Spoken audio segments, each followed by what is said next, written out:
All right, and welcome back to Alternative Discussion West. This is your host, Ryan Banks. You've tuned into episode 12. I want to thank you guys for tuning in, of course. Thank you guys for telling friends, and thanks for spreading the word via the social medias and just telling your friends about the podcast. Our guest today is a friend of mine, Mr. Tim Boczanowski. You guys know him from the Lucky Eejits. What's going on, Tim? Oh, you know, man, just another beautiful night out here in East County. You got it, man. Welcome. Thank you for coming. We appreciate it. We've been friends. We're kind of talking probably over the last 7, 8, 9 years now. Yeah, getting close to a decade. Kind of playing. Yeah, the time flies. So you grew up out here. You were born where? I was originally born in Capitola, which is a little suburb just south of Santa Cruz.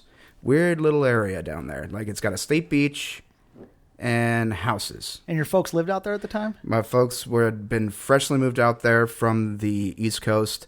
They were my pops was kind of following the work at that time. You know, he was working with my uncle down there. Okay, so you had East Coast roots. Mm-hmm. And your father and mother, both of them born? My mother's from San Diego. Oh, okay. She's one of those San Diego kids. Yeah. Kind of drifted around. Yeah, I don't know if so much drifted around is the right. Sorry, Mom. Is the right way to say that, but you know, she was definitely a flower child for a cool minute. I do know that one. You know, my pops met her when they were working at the same construction company again for my uncle down in San Diego. Okay, and so they met in San Diego. That's right. And then come kind of north and settle in Capitola for a moment. Have you? Yep. And then where does it go from there? You guys end up moving to the East Coast? Yep, we moved back to the East Coast for a little while. I got a couple of uncles who've had some major construction companies over the years. At that time, he was working for my Uncle Vinny out in the Boston area in a little town called Medway. So a lot of family from Boston. Yeah, a lot of family. My whole dad's side of the family's from Boston. He went to Wentworth College, technical school, super smart. He has 2 Very degrees. slight accent you have. Yeah, right? It comes out every once in a while. After a couple, huh? Yeah, after a couple of beers, it definitely comes out. But yeah, no, he's 2 degrees from Wentworth College, you know, mechanical drafting and engineering. Super smart, you know, always been able to put the numbers together, so... Okay, so that's kind of in the family line. You guys end up over in Boston, you said, there for a couple of years, and then you moved back here to the Bay Area. That's right. So just kind of as you go into grade school, yep, you guys move into the Tri-Valley, into Livermore. That's right. Okay, so growing up in Livermore, what's that like? Dead. There's nothing out there. At that time, it wasn't a big wine country area. It wasn't the hip town it is today. There was absolutely nothing out there. There was, you know... You would still see horses going down First Street. You know, all of the major development hadn't gone through. There's 2 wineries there, Wentank and Cannon. There's nothing else. Yeah, so small town. Small town. It was probably 25, 30,000 people. And they come back here the same thing. They're chasing construction. Yep. My pop started working for the Livermore School District, you know, building schools. It's always been kind of his passion and his life calling, you know. So he started working for them and then just kind of worked around the different school districts in the Tri-Valley while I was growing up. Okay, so growing up in Livermore, not too much action. Like you said, just kind of a horse town, small town. Yep. And you end up going to Livermore High? Yep, went to Livermore High, yep. And that's where you hit your first kind of introduction to music. You said you started by playing the cello. That's right. When I was a kid, didn't really come from a musical family, just started playing the cello. I knew that there was a music program going on at school. I goes to my mom's when I was... in 5th or 6th grade, something like that, and I says, I want to play music, and she goes, Where'd you find the interest? I don't know. It just sparked. I can't really remember. Like, it's one of those crazy things where I can almost remember nothing of my pre-middle school childhood. And it's just a blank slate, but I know that I wanted to play music. And I started in cello in the orchestra and then eventually moved to the upright bass when I went into high school. Okay, so you have experience on the cello and the bass, and then in high school you said with a friend of yours, Steve, you end up starting your first band, which is kind of a pop punk band. Yep. And that band was called? That band was called Last in Line. Last in Line, man. Great name for a pop punk band. It was one of those things where it's like all that stuff that was coming out at that time, you know, your Mr. T experience, you know, Green Day's Dookie had just gone really big and been a big influence in us, you know. It seemed appropriate to be that proper outcast high school kid band name. Yeah, and this is right early 2000s is when this early is started. 2000s. So Last in Line, you guys play around town. Do you guys play outside of the high school, or is it just kind of a talent show band? It's kind of like a talent show kind of thing. You know, we played a few little things here. They used to allow bands to set up in the, I guess it's called the quad in the high school. Cool. You know, and actually our there's a couple of guys that came out of that. Like there was a band called Normal Like You that came out of that. They went down to LA and did really well for a while. There was that also came out of Livermore High School? That also came out of Livermore High School. Yeah, did the same kind of thing. You know, we were all playing in the quad. You know, we would jockey for position. You know, are we going first? And are just we get going up there last? and play during the lunch hour or whatever it was. That's exactly right. That's exactly right. It was crazy. So Last in Line kind of just plays at the school. And you guys are playing covers mostly, or do you have originals? We have originals. Wow. Is any of it recorded? None of it is recorded. No. Regrettably or thankfully? Thankfully. It was so like poorly played 3-chord punk rock. And was it a 3-piece band or was we were a 3-piece, that's right. That was it, huh? It was like, you know what, man? It was following those footsteps of your Mr. T's, you know, your Green Day, you know, the Groovy Ghoulies. It was a 3-piece kind of 3-chord. Yeah. Just power chords. You know, 3 or 4 to the floor and go. You know, just easy. So Last in Line kind of makes their impression in high school and fizzles out as you graduate. Yeah, it was more of just a quick little hobby thing for a lot of us. You know, we wanted to do something fun. You know, we were Gilman kids, but we were never up to that snuff. We weren't that, you know, that good of ready musicians to get out at that there point. And play in those kind of venues. Yeah, exactly. And we were just looking to have fun. You know, we were those kids in high school that would go out and party. And nobody would believe that we were going to go party because we were always the good kids during the day. You know, it's just like... You tell them and they couldn't even believe it. I would tell my moms exactly where we were going. She's like, yeah, there's a hotel party down at the Doubletree. We're going to go have some beers down there, then probably go to the pool hall. She's like, oh, you crazy kids, you have fun. Yeah, having no clue that's what you were doing. And thinking we were lying to her. We're telling her the dead truth. It's just crazy. So after high school, you move on to Chico State. That's right. And there you start to pursue a kind of a degree in engineering? In construction management. Okay, so following the family tradition. It's one of those things where I just knew the industry, I knew about it, and I knew everything around it, and that's kind of all I knew. Had connections in it. Yeah, I didn't know that there was, you know, computer engineering out there. I didn't know that I could go to this crazy technical school to become, you know, an app writer, you know, 10 years later. But, you know, it was it was what I knew and not necessarily what I wanted to do, but it was just comfortable. So Chico State, you get there, and what's the experience there? It was a lot of backwoods stupidity. And you're 18 years old. I was 18 years old, and, you know, it was at that time of, you know, going to high school in the early 2000s, and then right afterwards going to college. It was right in the Bush era.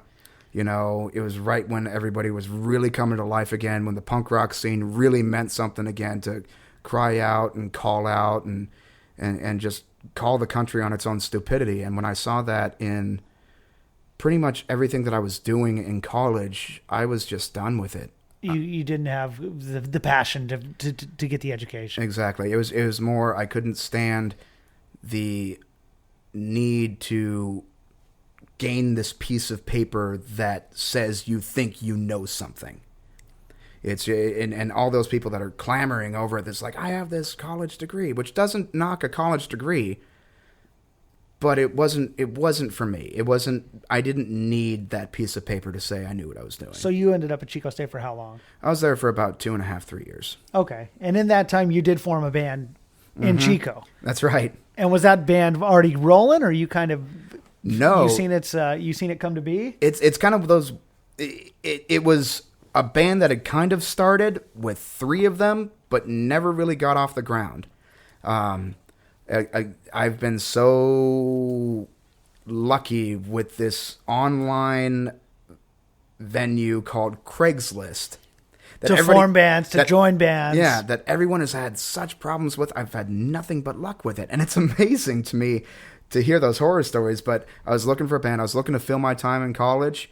And I found this band, and they had written some songs. They needed a bass player. I came in, we practiced, we hit it off and running. And we just kept going with it.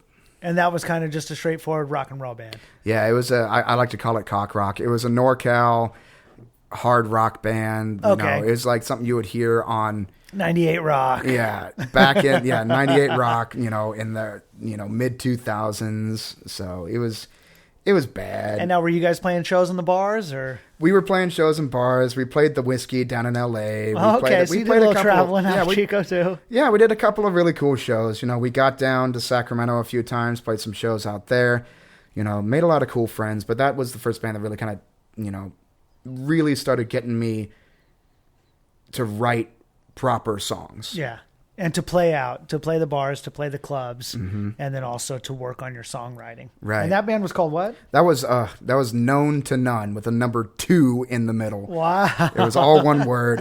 That's one of those dumb things. I could just picture it on the flyers out there. Oh yeah, Chico. it was like a liquid metal logo, but it was so much fun, and that was such a no pressure band. It was a really cool thing to have that be one of my first real experiences as a working band. Okay, and so that kind of comes to be in Chico and then also fizzles out there. Yep. And then, so from Chico, about 2007, 2008, you leave without a degree, without a band, and head back out this way. Come down, become part of the working class. And then what kind of job do you jump in out here? Luckily at that time, my pops was working for the Dublin School District. They needed someone, almost like a gopher position. Like, go for this, go for that. Yeah, a little bit of everything. Yep. So I was working, clean up on job sites. I was working, painting lines on the top of a roof that need to be pulled out and demoed or rerun. Or the main bulk of that time working there was actually organizing, building racks for, and resetting their blueprint room. Oh, okay. So all the blueprints dating all the way back to the 1930s, the founding of Dublin, I was physically putting my hands on, giving it a location to it, putting it in the rack, and entering it into an Excel file so people could easily look up, find where it was. They need to find where this particular stud is. Wow. Yeah. And find the construction from 75, 100 years ago. Yeah, exactly. Very, very interesting to be involved with that. So how long does it last for you at the Dublin School District? I was there for about a year, maybe. Not even. Maybe 6 months. I needed to get out from under the shadow. Okay, I needed to go out, do my own thing. You couldn't work next to your father. Yeah, I was literally next door. I needed to get out, and I just started applying to random retail jobs, just trying to become self-sufficient. Yeah, and just get out on your own. And that's kind of where your career in the industry comes. Yeah, that's where my career in the adult beverage industry comes from. And then you land a job there at Bevmo. Yeah. And at the same time, you're playing in a rockabilly band now. Yeah. And that was called the Privies. Yeah. And you guys do okay out in the Bay. We did all right. Yeah, we did all right. It wasn't the popular psychobilly. It was more like that Three Bad Jacks, classic, just the traditional rock and roll, rockabilly, and it started as just the guitar player, the drummer, and me on bass. Another Craigslist band, You've done well with the Craigslist. I've done well with the Craigslist. It's crazy. We did the 3-piece for a minute, and then Leo, the singer, goes, I think we need to go a little bit more of a traditional route. I think I want to bring in another guitar player, and I want to see if I can find you an upright. And I go... until then, you're playing just the standard electric bass. I'm just playing a standard electric bass, little walking bass lines here and there, super bluesy riffs, nice and easy. But as soon as he says the magic words, upright bass, I'm all in. I want it. I want it. I want it. And you think it needs to be in the band. Yeah, that's the sound that it needed. It needed that little clickety clack. It needed that little grooving piece. Yeah, just that driving, that running bass line up and down. Yeah, just that ability to walk around. And it's the coolest looking thing on the stage. Yeah. Like, come on. Yeah, if you want to be noticed on the stage, you just walk up there with an upright bass. You get yourself a black pinstripe white bass and your money. Yeah. Everybody's going to see that. So you end up getting the upright bass. Yep. And then the Privies, they end up going on to do what? You guys record or? We did a couple of different recordings. Okay. We did one called You Have the Right, which is a full length. It was slapped together. We did it at a recording Traxworks was the name of the studio in South San Francisco. Okay. I want to say the guy's name was Justin Wise. And if I'm right, I'm going to be shocked. But we did that one recording, and we just went on. That actually got us a little bit of a notice. There was a competition going on years ago called the Bodog Battle of the Bands. And the Privies was part of that. The Privies was part of that. They would, What was that? Where was that based out of? It was actually, I want to say, based in somewhere in Canada, one of the major cities. I want to say Vancouver. Oh, Lord. But it was actually the entry to the reality TV show that they had a while ago, named the same thing. So we made it to the Western Regional Finals. We played the Great American Music Hall, 12 Galaxies, and the Mission. If you ever played it, remember that place at all? It's crazy places we played for this. But at the end of it, it all just kind of fell apart. All the people were starting to have their families. I'm still 21 years old. Yeah. So I'm like, I'm here to party. And just got an upright bass. Yeah. I'm here to party. I want to have some fun. You guys are killing me. You got to go home to your kids? What? So no. everyone kind of starts settling down, and that becomes the fall of that band. The fall of the Privies. Yeah, that was the end of it. It just kind of, again, no big final show, just kind of pittered out and faltered. So that's end of 2007 or so, 2008. Yep. The Privies is kind of dying down. You're working at Bevmo, just doing a regular kind of retail job. Yep. And we're going to take our first break. We'll kind of come back, talk about your band Murder Never Dies and how that kind of ties in to Heroes at Gunpoint, and then, of course, into the Lucky Eejits. So we'll be right back to hear some more with Tim.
All right, and we are back with my guest Tim and talking about his experiences in the Tri-Valley, kind of the end of his band, the Privies, and then jumping into the band Murder Never Dies. Now, where does that band originate? Again, going back to Craigslist, the Privies fell apart. And so what's a Craigslist ad look like? Are you putting the ad out, or are you responding to ads? So generally, I was responding and putting one out. So you're really digging. I was just hungry to play, man. As soon as the Privies fell apart, I was bandless for a month. Was thinking I could go, okay, I don't really need to be in a band. And at the end of that month, I was bouncing off the walls, needing to be in a band. Just with energy that needed to play music. Just needed to play. Yeah. I just couldn't sit there and just play my bass in my room anymore to No Use for a Name records and be happy with it. Like, I can't, no. So I need you're to find a reading band. Craigslist ads. You're creating Craigslist ads. Yep. What do you ask for in an ad when you're on there? Generally, when I ask for an ad for me personally, Yeah, if is it's a band you're trying to form. if it's a band that I'm trying to form, I tell them exactly what I'm looking for. I go, I want a guitar player that can, riff like he's in Maiden, but has the stage presence of somebody like Ray Rocket. Oh, wow. You know what I mean? Yeah. I want, a drummer that can hold a solid beat, but also is flashy enough to play in Wilhelm Scream. Yeah. Like all these different references I list and I put out there. And at the very bottom, I hit enter a couple times when you're putting up the ad, just so you can see that there's a little space and a thought to it. And the last line is, your subject line must include one of the bands that I listed in this ad. So I know... In order for you to respond to them. So I know that you actually read the ad, as opposed to bass player looking for band, instant reply. No, It doesn't work like that. Yeah, you're not just looking for anybody. Right. Looking for somebody that cares about the same music you like. Exactly. Wants to play the same music, wants to have that same feeling. So Murder Never Dies forms how? I found a Craigslist ad for the temporary original name of the band, Switchblades and Sombreros, looking for a bass player. And that was the original name of that band. That was the original name that of you the should have project. kept that one. I know, right? But at the same time, as if it had lasted any longer than 5 years from when we had formed it, it would be a problem in today's... It could be. It could be a little bit of a problem. The name might cause a little Exactly. ripple. So Murder Never Dies goes on, and you guys get started right away. You start recording. Yep. You're writing songs. Yep. And where are you guys playing at? We actually used to rehearse at the guitar player Darren's house. We had set up the whole front living room in almost like a studio fashion with a full PA facing back at us. Set it up like a stage with all the amps going in proper directions so there was no feedback. It was really, really comfortable to write and play in. And how would you describe the music of Murder Never Dies? We were definitely a hardcore thrash band. Okay. For sure. So this is the heaviest band you've been in now to this absolutely. time. And you guys are playing around town? You're playing local shows? Yep. Our first show was in the back of a skate shop that they had set up a whole show for. And then we went down. What was the skate shop called? It Unity? was called... It's a Tracy skate shop that moved out to Livermore. I think it was Unity Skate, wasn't it? It was not Unity Skate. Okay. Unity was in Livermore. The skate shop was called Board Authority. Okay. And that's where you guys played some shows. Mm-hmm. It is now called Street Science in downtown Livermore. It still exists. Yeah, it still exists. We've Heroes of Gunpoint has played shows there on top of the half pipe they have out back. Wow. Yeah. Okay, so Murder Never Dies goes on for a couple years. Yep. And you guys play all over. That band, you and Darren, That's right. ended up going on to form Heroes at Gunpoint. That's right. It was almost like switching from sixth gear down to fifth gear. Okay. It was literally Heroes at Gunpoint started with almost the exact same lineup as Murder Never Dies, minus our original drummer. Now, with much respect to Scott Nelson, great guy, amazing drummer. He had some issues with alcohol, couldn't really control himself, couldn't control his temper, and he needed to get sober. So we kind of made the decisions that until you're sober and happy and, can be around this, we don't think you can be part of this band. And to his credit, I think he's approaching his 8th year sober now. That's great. Living down in LA with his wife and his kid and Doing well. Super happy for him. But it was the original formation of Heroes was Darren, myself, Mike, our original guitar player from Murder Never Dies, moved to drums. And then we inevitably found our lead singer, Sebastian, again, via a Craigslist ad. Saying singer needed. Yep. So Heroes at Gunpoint gets started around 2008. Yep. Okay. Little after, like 09, something like that. Okay. And I think that's around when we met, around 2009, 2010. You're playing shows at the Mutiny in Antioch. That's right. And you remember the Mutiny, I'm sure. I love that place to death. The matinees out there. I mean, everything that was going on at that time. And what's your memory of the Mutiny? I just remember it being more of a family to everybody. Like, there was never really any problems with anything. Like, if there was a problem between you and the venue or some of the bar staff or any of the other bands, it was gone 5 minutes later and everybody was hugging and having beers together. It was such a community out there that it is something that's been missing from that specific area for so long, and people were so hungry for, especially at that time, because there was nothing in the East County. And unfortunately, there's still very little to nothing in all of the, the far East County area. But yeah, so I mean, you guys are playing the Mutiny. I think we've probably played some shows together out there at the Mutiny. Also, I think we traced our meeting back to the Warehouse. That's right, Sacramento with the band The Barfly Effect. That's right. Good friend of mine, Casey, in that band must have booked that show, or a friend of his. I think Matt from Rise Entertainment. Oh yeah, had to have been Matt or one of those guys. Put that together. Kind of had a kegger show out at a warehouse. At the Watt Avenue area. Yeah, something like that, like southeast Sacramento I remember it was off a Power Line Road. There you go. I knew it was one of those. Yeah. So getting into Heroes, you guys end up recording a couple EPs with that band, and the solid formation of that was Darren, guitar player, correct, Sebastian, you playing bass, and then Andy on the drums. Yep. Okay. And that band goes on for quite a few years. I mean, you guys do some touring and stuff. You said you had a kind of a residency out in Southern California. That's right. Yeah, we at the time, I'm sorry, Andy, I've got to talk about this.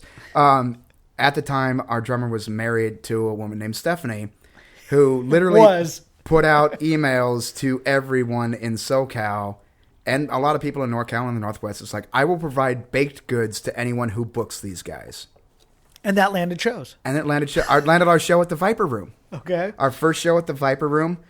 We show up. It's a Monday night, so we go drive down on Sunday. So you earned your stripes out there. Yeah, You did the bad shows. Yeah, you did the tough nights. And here's the best thing about it is, at the time, again, sorry, Darren, he was dating a woman named Andrea, and she worked in the film industry down there, was a producer, and she had a ton of friends come out, and we had, I think it was something like 60, 70 people paid through the door for that show on a Monday. So the promoter, the head booker for the venue, comes up to us and goes, I'm just going to say two things. One, I'm very happy. Two, when is your next availability for a show? So they loved you guys. They loved it. They loved it across the board.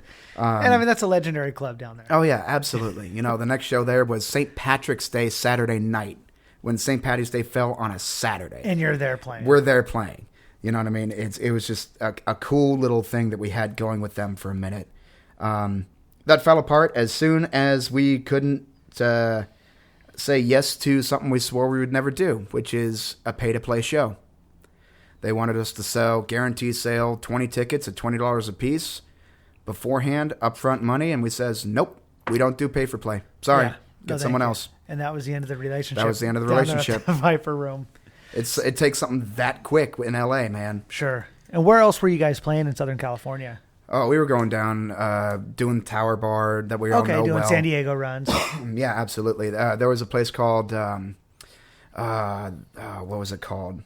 The Shakedown in San Diego off of Stadium Way. Yeah. That was a great club. We loved playing there. We went out and played Riverside with some friends. Actually, the Riverside show was on the Eejits at Gunpoint tour with Assuming We Survive and Hoist the Colors. And okay. So you guys Heroes at Gunpoint ends up forming a really close bond with the Lucky Eejits. That's right. I mean, you guys, I think we even played shows where you guys were playing, and I could tell you guys had a bond. Yeah. You guys had, good friendships inside of both those bands, and kind of we're having fun with what we were all doing. Yeah, it was like almost like a match made in heaven. Like they had the positive to our negative, the yin to our yang, the high energy to our goofiness, business to your guys, oriented, serious. Yeah, side of Heroes. To these guys were just some jokers playing. Yeah, and they were better than us, so they should be goofy and out there because they have the right to be. So. Yeah. So you guys do the Heroes and Eejits tour. That's right. And that's in what year? Probably 2014. It was. Yeah, somewhere in that ballpark, 13 or 14. And that I remember goes it was where? in the fall. It was actually we did almost like a split tour. We did one weekend Wednesday through Sunday from Seattle down to, I want to say, Eugene or Medford, something like that. Okay, did the Northwest. Yep. And then the following weekend went down, did the Riverside, San Diego kind of run down there. Okay, and that tour did pretty well? Yeah, the tour did great. We had a blast. Met some friends that we still stay in contact with. Really got to know Drew up at the Kraken on that tour. Yeah, Drew Smith from Burn, Burn, Burn. That's right. Good friend of both of ours. We had some run-in with a couple of bands at the Tiny Tavern. That place that lives in infamy with the Emilio story. Oh, yeah. I think Casey told that story That's here right. when he was here on the podcast. That's right. And just the whole crew in the Northwest, it's such a cool thing to be where we are in California, to where you can go south, you can go north, and in this circle, this community that we have with this style of music, it's like a giant family. It's like a second and third and fourth and fifth home, going to the Northwest. About everywhere you go. Down to San Diego. It's great. So Heroes starts to kind of wrap up. 2015 never was a full-length album from you guys. Never a full length. We did 2 EPs. The first one was done down in Santa Cruz at a place called The Compound. Kind of DIY place. Slap it together, get it done, out the door. And then we did the double feature album actually in Testament's studio. Okay. Yeah, with their sound engineer and all that kind of stuff, full record, all that kind of stuff. Yeah, super pro gear, engineer, everything. And it was so cool. We were more in awe of being in Testament studio than we were of, hey, we're recording another record. It's it's business time. Yeah, let's rock. Yeah. So, we got 2 5-songers out there, and that was pretty much the end of it. I mean, 2015 rolled around, and we all know what happened at the beginning of the year with the loss of Emilio and some other happenings around, our community as Heroes of Gunpoint, our immediate family, that just kind of, caused... It kind of lost its wheels at that point. Caused to put a blanket over the fire, yeah. Okay. It was a smothering of it, almost. Our final show together was, unfortunately, another memorial for Dan from the Atomic Machines. And that was the final Heroes show. That was the final Heroes show, the last time we all played together. And where was that held at? That was out in, I want to say it was the city of Marin at his old surf shop.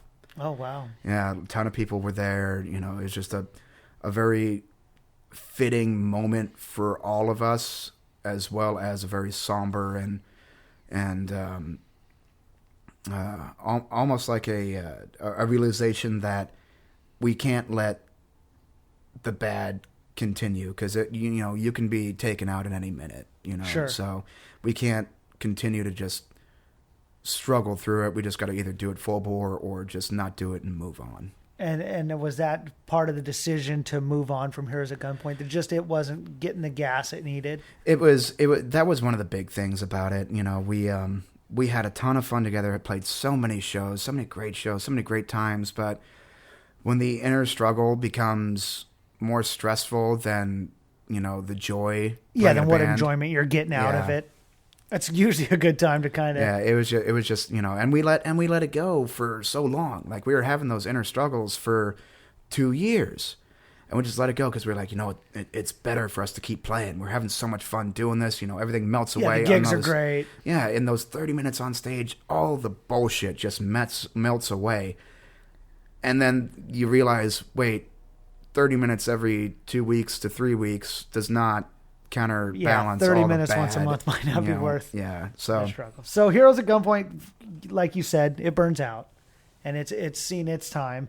And just as then, we have the tragedy, as you said, with Emilio, and you end up filling in a couple shows with the Eejits at that time, based on your relationship from Heroes at Gunpoint. That's right. With the Lucky Eejits. So you fill in there was a DNA show, right? Yep, that was with CJ Ramon, and they already had a little SoCal run planned in Vegas, and then down in LA with Bad Cop and Western Settings and all those guys. That was actually one of the first times that we really got to talk to Will from La Scalera and Western Settings. Okay, yeah, close mutual friend to all of us here, La Scalera and Will.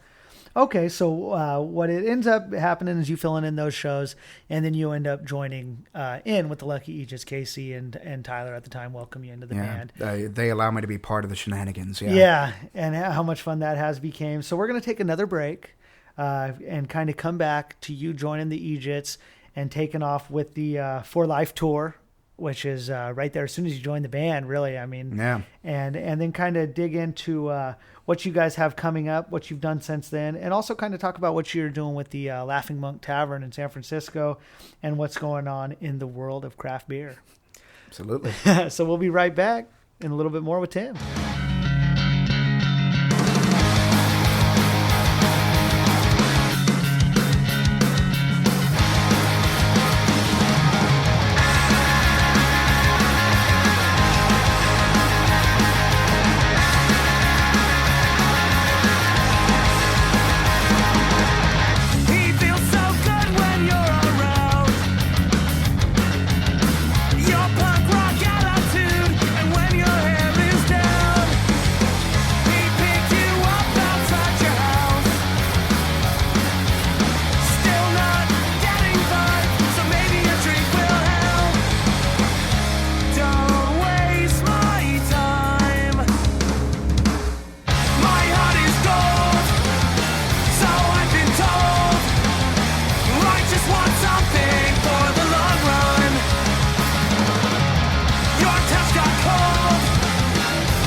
And we are back with my guest, Tim, kind of talking about him taking over and joining the Lucky Eejits. Now, moving into that band at that point, you know, you've got a lot of, you know, huge tragedy inside the band.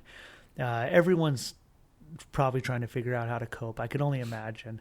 And so what's it like kind of moving in, helping out, filling in those first couple shows, and then also kind of getting into the touring schedule of the Eejits? Yeah, it was a weird thing. I remember that Sunday morning, I woke up and I had, 4 or 5 missed calls from Casey, a couple missed calls from, Clinton from United Defiance, a mutual friend of ours, and, a couple of different phone calls from people. And I go, what happened? Call Casey, and he tells me what had happened, that we had lost Emilio. And I immediately thought to myself, what do I need to do right now? What is most important? Like, I know I need to take care of Casey and Tyler. That's my first instinct. Is I can. How can you help if there's any way to help Exactly. these guys in this moment? I can have my grieving periods on my own. Like, unfortunately, in this point of life, a few years older than them, I've had my experience with loss. I can handle myself on my own time. I need to go take care of these kids. They're my friends. I've played so many shows with them. I know them so well. I need to go support them right now. And that's exactly what I told him. I was like, you know what? Don't think about nothing. you know, get some rest right now as much as you possibly can. I will come and pick you and Tyler up. We're going to go out to Darren's. I'm going to assemble the troops. You know, we're going to circle the bandwagons. We're going to have some beers. We're going to have some tears. We're going to work through this.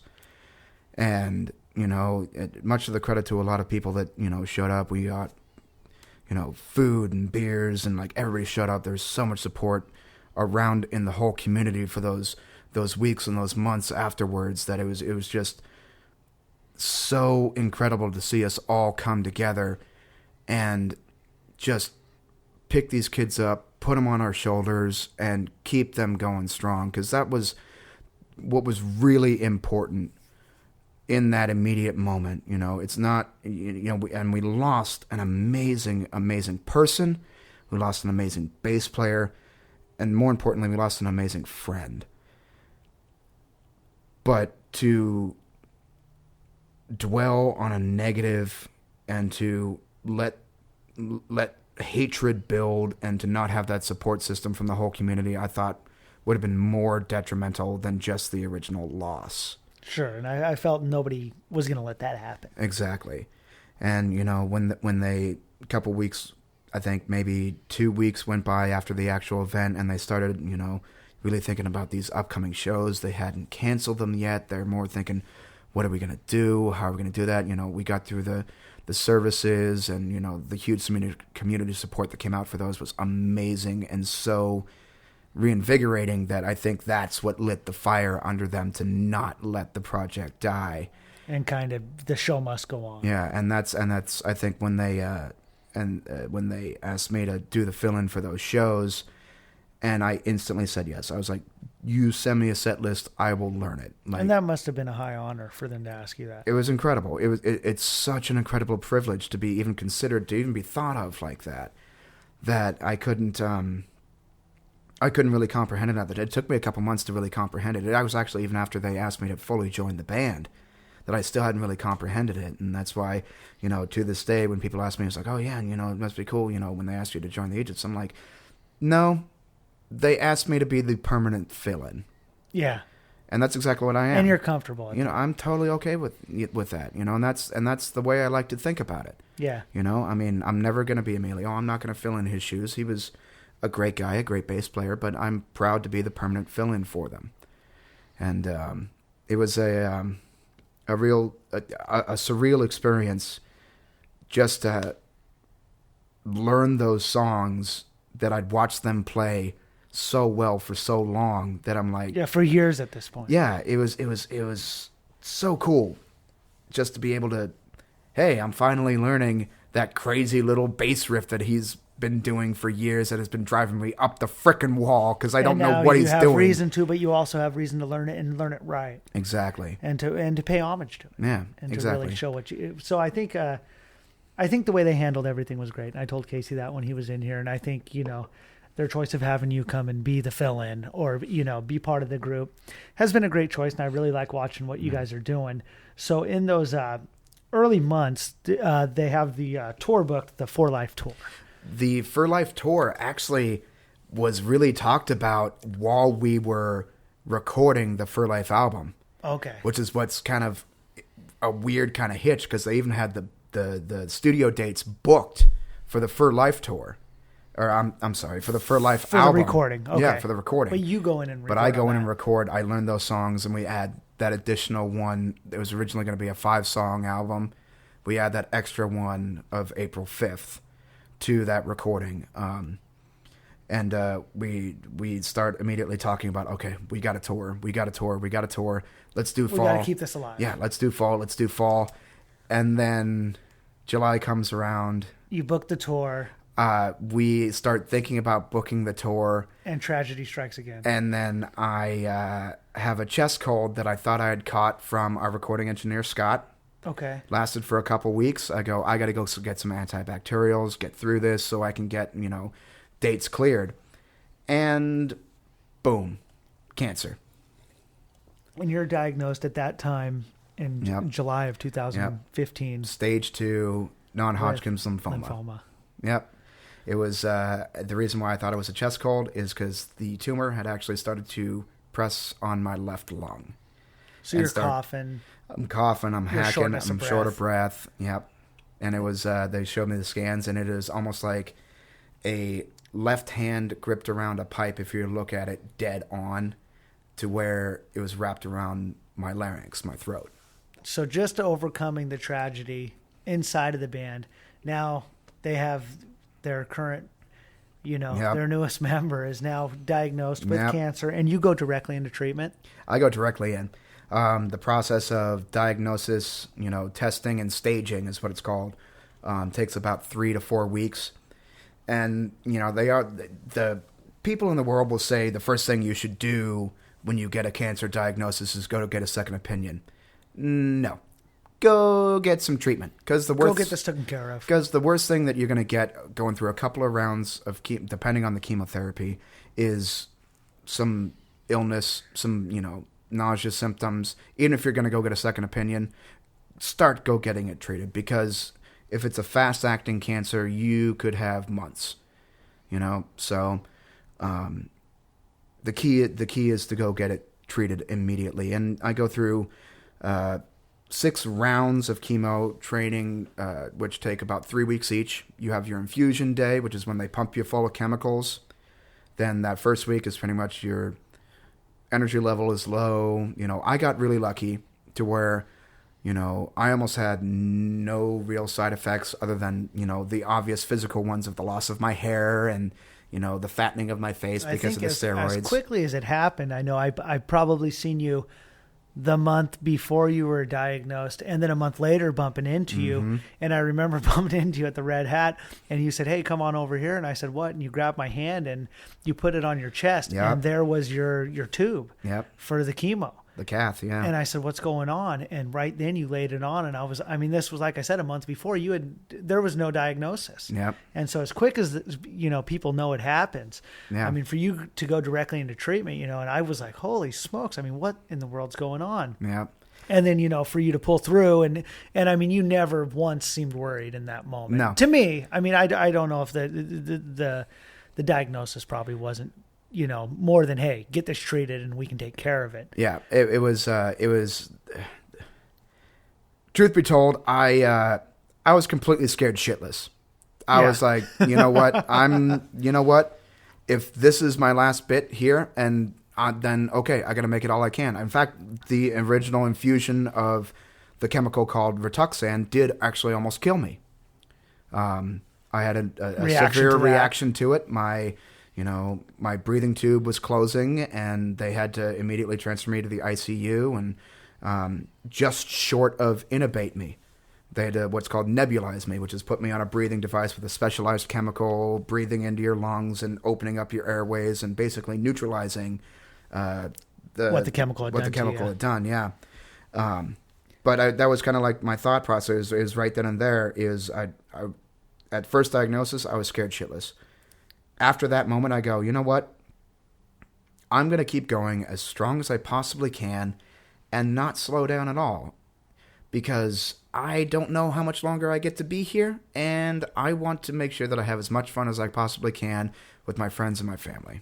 So you guys overcome all this and go straight into the For Life tour. Finally gets on the road. Yep. Late 2015. The album comes out, and you guys roll right into it. Yep. And what's your experience there? Finally touring with the Eejits. You've had multiple rough experiences that year. The whole band has. And you guys take off and do it. It was like a big sigh that we finally got over the hill, that we were like, we're actually now able to do what we want to do. We're out for almost 3 weeks. We're going. We're having some great shows. We're meeting great people. We go all the way out to Oklahoma City and play there on a Sunday and have people coming out to the show and be like, man, you guys are awesome. Nobody ever comes through here. Thank you so much. We have guys that we still can't stay in contact with today that keep asking us when we're coming back. Yeah, when's the next run? Yeah, when you guys coming back? We got some beers ready for you, and we'll sit on my porch and we'll watch some tornadoes go by. No, we're okay on the tornadoes. We'll come back, but we don't need to come back in May. Yeah, we may not be watching that. Yeah. So that tour does great. The record comes out, And then you guys, as 2016 comes, you guys have the opportunity to do the European tour. Yep. And so that's all booked. And that's around the same time you guys are recording the album, Do It Again. That's right. Okay. Is that album out when you get to Europe? That album is out when we get to Europe. We actually released that album the month before we left. Okay. And that album comes out on Felony Records. Yep. And your experience with Felony has been all positive. It's amazing. It's a lot of good bands on that label. Yeah, it's an amazing crew, and it's a really cool because we've been friends with a lot of the guys. The guys from Skipjack, we've been friends with for years. The guys from Sick Waiting, we've been friends with. So it was a really cool thing to finally find a label that wanted to do it the same way that we wanted to do it. So it was a great fit. Yeah. You roll that out with Felony. You guys end up going to Europe. Yep. And that's a good experience there. It was crazy. It was absolutely insane. It was. I mean, what is Tyler like and Casey in Europe? Tyler actually, he got on my nerves a little bit, but we all get on each other's nerves all the time. Yeah. That's just the way it is. But we had such a blast. They definitely went a little bit more nuts than I did, but that's the way they are. You know what I mean? They're from the Lucky Eejits. Like, you're expected to be a little crazy. The Eejits are in Europe. They've got to have the Eejits in Europe. It's like the Muppets go to Manhattan. Like, it's just chaos everywhere. And especially since we brought one of Emilio's lifelong friends, Kyle, with us too. And he comes kind of as the merch guy. Our quote-unquote merch guy. And the running joke the whole time from everybody over there was, "Your merch guy, does he work or does he drink?" And all he did was drink. All he was doing was drinking. It was just absolutely insane. But I think that probably felt really good to have one of Emilio's buddies. It was great. We wouldn't have had it any other way. Yeah, and I think that probably really felt good to have that going on. And to be able to meet some of the guys that they were talking to, that Emilio had talked to, that were affected by it. It was just such a cool experience to be able to kind of marry put the bookend together. On it almost. Yeah. So at the end of the Euro tour, you come to the end of 2016, and 17 comes. You guys got the Felony Records tour. That's right. And that went pretty well this year. Yeah, it went great. We went out with some friends that we've had for a long time, the Hilltop Rats. We did the whole West Coast with them, and then made some lifelong friends with the guys in Flag on Fire, and we're not gonna be losing contact with any of those guys for a long time. Just good folks all around. Yeah, great guys. We were all a little bit nervous going into that, going on tour with a band we've never met before that's from Jacksonville Beach or Jax Beach, Florida, that nobody has ever met. Nobody, knows what they're like. We don't know what to expect. And to instantly hit it off on the first day that we're in the van together via an episode of the Boondocks, of all things. And it was just crazy. It was just absolutely So you've insane. had great experiences with the guys from Felony, of course. Also earlier this year, you guys played the La Scalera Fest. That's right. There in San Diego in April. And I got to catch you guys there. It was good times. Riotous time. The fests are always so much fun. Yeah, just to be able to see so many bands hanging out in the same areas. And you guys got a lot coming up. You've got Awesome Fest already announced for next year. That's right. You've got December 1st. Looks like Characters. Yeah, that's going to be a lot of fun. December 1st at Characters. Marty's putting on that show. Marty's putting on that one. We Decent got Criminal. Yep. The homies in Lysol Gang and Squarecrow and Gentlemen Prefer Blood. Wow, yeah, good show. And then December 2nd, another big show in Bakersfield.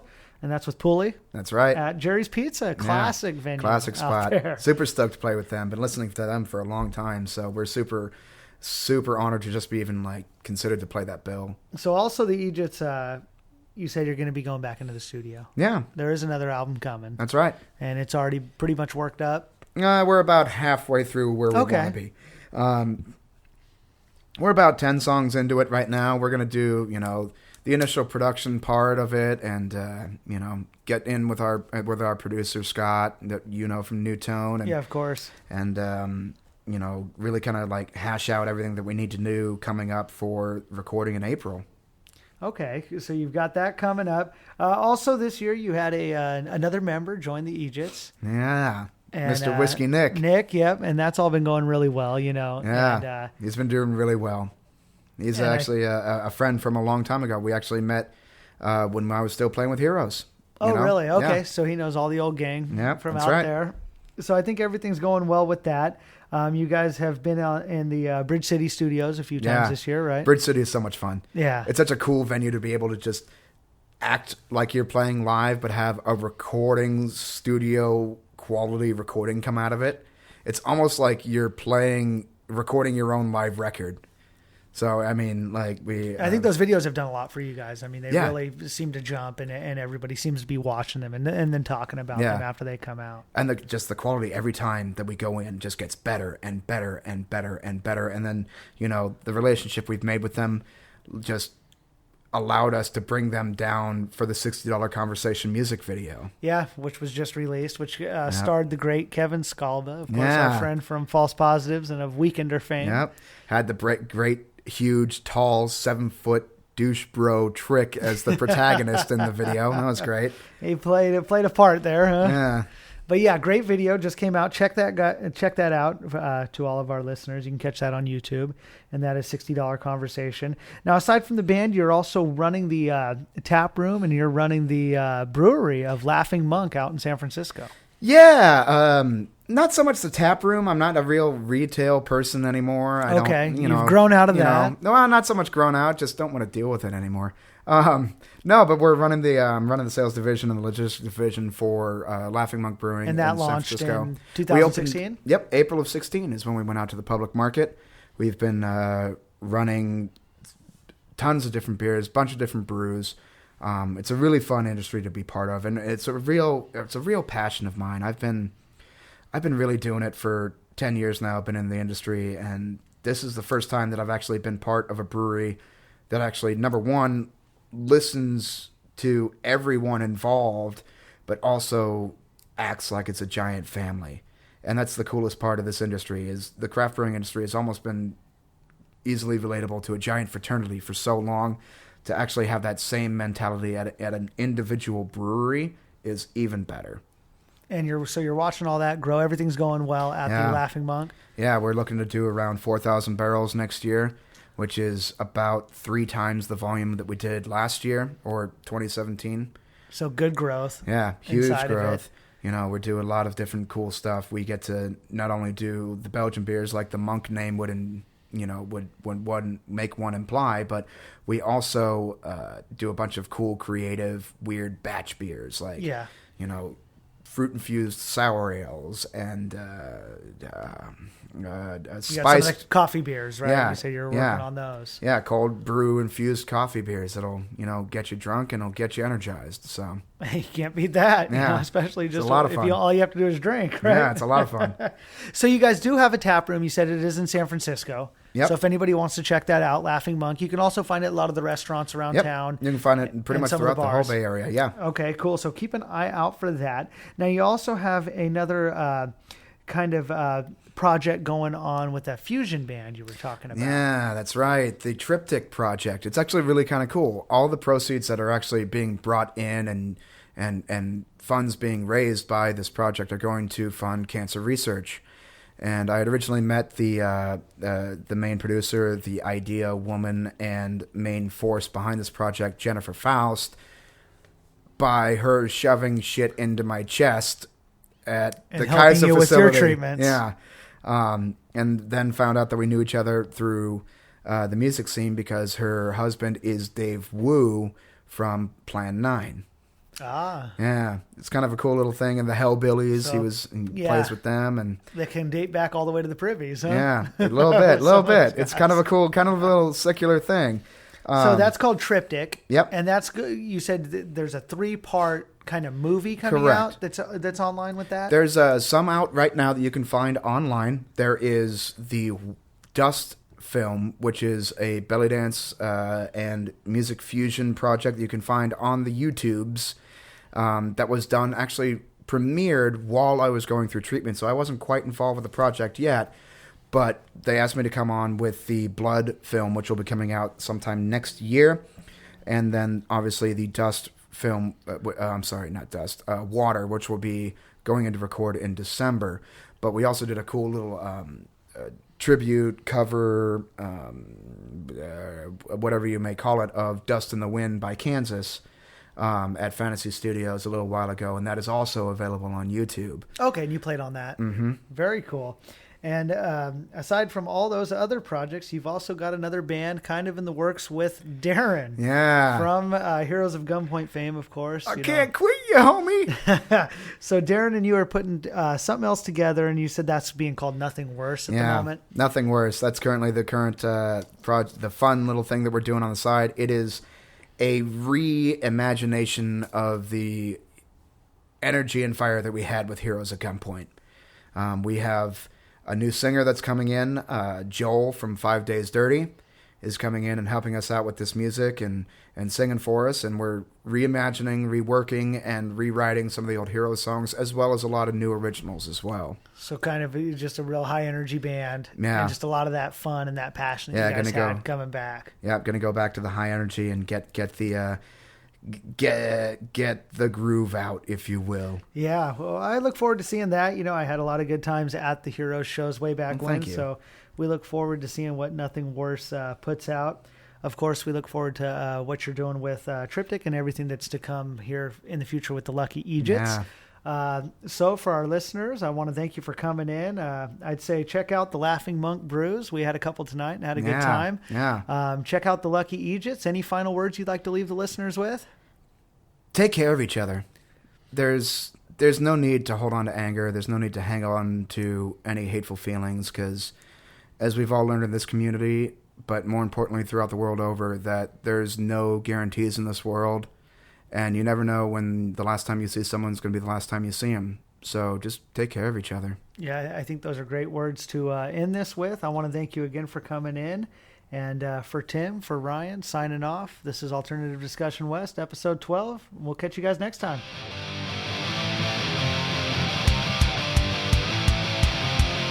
A lot of time I spent become renegade. Don't waste your life, 'cause years were dark, become run away. Right to walk the edge of life.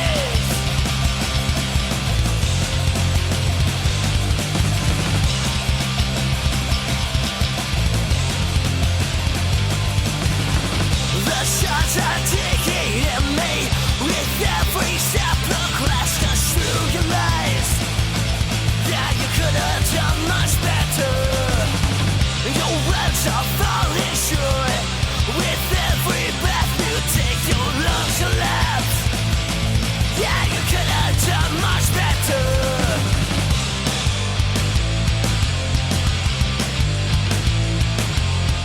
And as the darkness falls, I pretend everything is okay. Through the sickness and the sorrow, and as the streets take me in, I begin to know them all by name.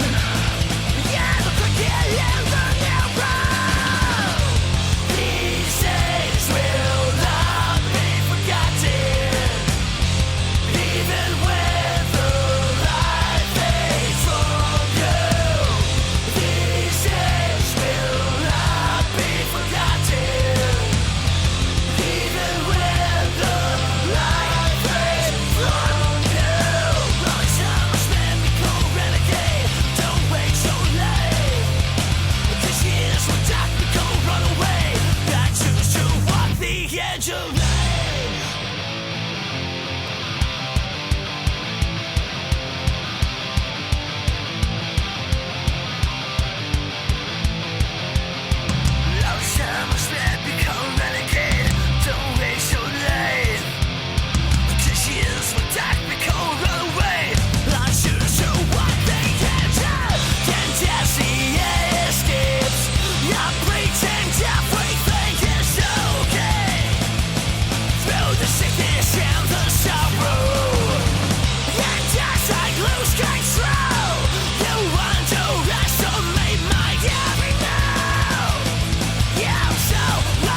'cause I'm